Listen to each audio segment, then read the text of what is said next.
കൂടുതൽ വാർത്തകളും വീഡിയോകളും കാണാൻ ഈ ചാനൽ സബ്സ്ക്രൈബ് ചെയ്യുക. കൂടെ ബെൽ ബട്ടൺ അമർത്തുക. നമസ്കാരം. ഏഷ്യാനെറ്റ് ടിവിയുടെ എപ്പിസോഡിലേക്ക് എല്ലാ മനഃപ്രേക്ഷകർക്കും സ്നേഹം നിറഞ്ഞ ഹൃദയം നിറഞ്ഞ സ്വാഗതം.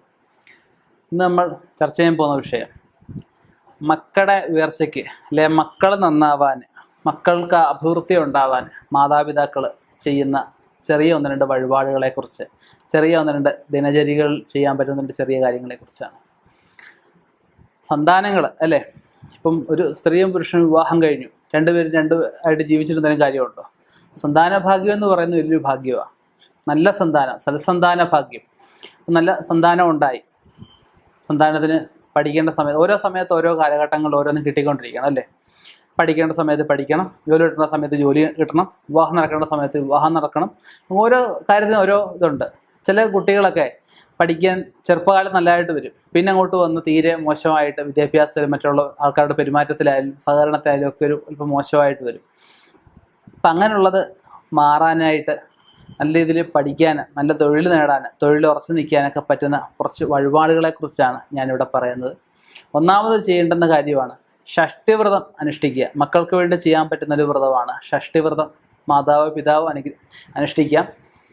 മാസത്തിലെ 2 ഷഷ്ടിയുണ്ട്, ഏത് വേണമെങ്കിലും അനുഷ്ഠിക്കാം. കറുത്ത വർഷത്തിൽ ഷഷ്ടിക്കോ അല്ലെങ്കിൽ വെളുത്ത വർഷത്തിൽ ഏത് വേണമെങ്കിലും അനുഷ്ഠിക്കാവുന്നതാണ്.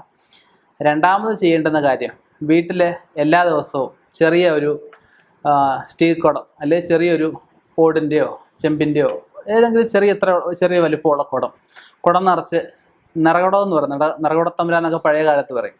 അപ്പോൾ ആ നിറകുടം നിറച്ചിട്ട് വെള്ളം എടുത്ത് വെക്കുക. വെള്ളം എടുത്ത് വെച്ച് 2 മണി അരി ഇടുക. തുളസിയോ മറ്റെന്തെങ്കിലും പുഷ്പങ്ങളുണ്ടെങ്കിൽ അതുകൊണ്ട് ഇത് വെള്ളം പുറത്ത് കാണാത്ത രീതിയിൽ കവറായി രീതിയിൽ അത് വെക്കുക. വീട്ടിൽ മറ്റ് അശുദ്ധികളൊന്നും ഇല്ലാത്തപ്പോൾ വേണം ചെയ്യാനായിട്ട്.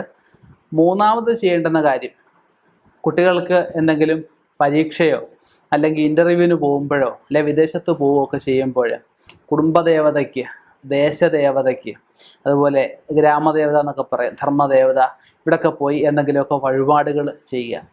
നാലാമത് ചെയ്യേണ്ടുന്ന കാര്യം എന്ന് പറഞ്ഞു കഴിഞ്ഞാൽ, വീട്ടിലെ തുളസിത്തറ ഉണ്ടാവുമല്ലോ, തുളസിത്തറയല്ലേ കുട്ടികൾ ഈ പറഞ്ഞ പരീക്ഷയ്ക്കും മറ്റുള്ളതിനൊക്കെ പോകുമ്പോൾ സാധാരണഗതി വൈകുന്നേരം മാത്രമായിരിക്കും വിളക്ക് കത്തിക്കുന്നത്.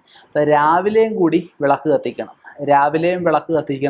രാവിലെ വിളക്ക് കത്തിക്കുന്നതോടൊപ്പം തന്നെ ഒരു 3 ചില്ല് കർപ്പൂരം കുടുംബദേവതയ്ക്കും ഗ്രാമദേവതയ്ക്കും നിത്യം പ്രാർത്ഥിക്കുന്ന ഭഗവാന്മാർക്കും അങ്ങനെ 3 ചില്ല് കർപ്പൂരം കൂടി കത്തിച്ച് പ്രാർത്ഥിക്കണം.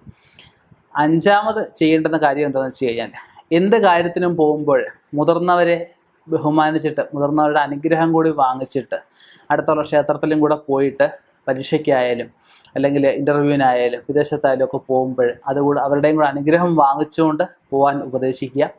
അതോടൊപ്പം തന്നെ ഈ കുഞ്ഞുങ്ങൾക്ക് പോകാൻ സമയമില്ല എന്നുണ്ടെങ്കിൽ ഈ പറഞ്ഞ അമ്മയ്ക്കോ അച്ഛനോ ആർക്കും വേണേൽ പോയി വഴിപാട് നടത്താം. ഇപ്പോൾ അമ്മയും അച്ഛനും മാത്രം പോയി കുഞ്ഞുങ്ങളെ പോകാതിരിക്കുക എന്നൊരു രീതിയല്ല. കാരണം അമ്മയ്ക്കും അച്ഛനും വിശക്കുമ്പം അമ്മയും അച്ഛനും ആഹാരം കഴിക്കണം, കുഞ്ഞിന് വിശക്കുമ്പം കുഞ്ഞ് ആഹാരം കഴിച്ചെങ്കിലേ പറ്റുള്ളൂ. അപ്പോൾ അവനവന് വേണ്ടുന്ന കാര്യങ്ങൾ അവനവനൂടെ ചെയ്യുക. കാലത്ത് ചെയ്യേണ്ട സമയം ഓരോ സമയത്ത് നമ്മൾ ചെയ്യണം. കാലം മൂലം ലോലോ എന്ന് പറയത്തില്ലേ. അപ്പോൾ കാലത്ത് ചെയ്യേണ്ട കാര്യങ്ങൾ അവനവൻ തന്നെ ചെയ്യേണ്ട കാര്യങ്ങൾ അവനവൻ തന്നെ ചെയ്തേ പറ്റത്തുള്ളൂ.